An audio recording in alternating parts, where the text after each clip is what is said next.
When I bought my house, I knew the HOA president, Karen, was nosy, but I never imagined she'd think my garage was her personal parking spot. The first time it happened, I came home late from work to find her SUV inside my garage. She claimed, "Oh, I just needed a safe spot while painters were redoing my driveway." I made her move it and let it slide. The second time, same thing.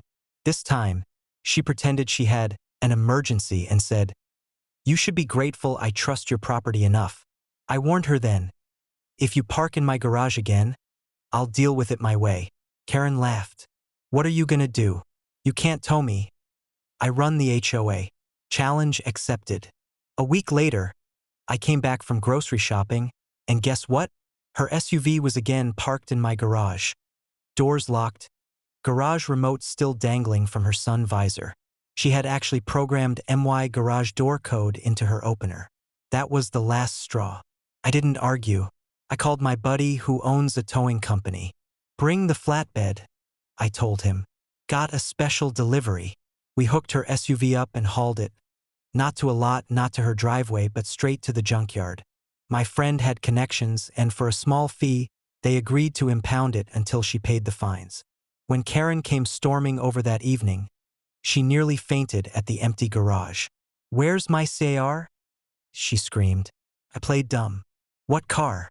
"Oh, the one trespassing in my garage." "Yeah, I had it towed." She stomped her feet. "You can't do that. I'm HOA president. You owe me a car." I smirked.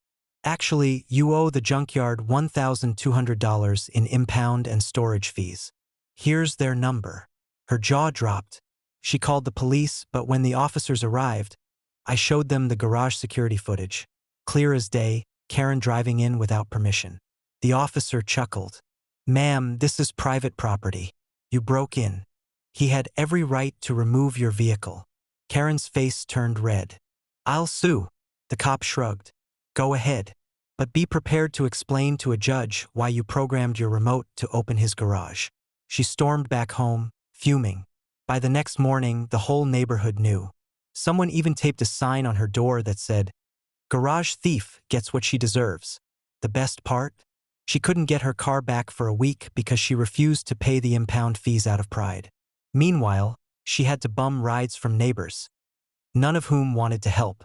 Eventually, she caved, paid up, and got her car back. But ever since, Karen hasn't dared step foot near my property. In fact, she parks 3 blocks away just to avoid another junkyard trip. And every time I walk into my garage now, I can't help but smile. Because Karen learned the hard way that my warning wasn't just talk.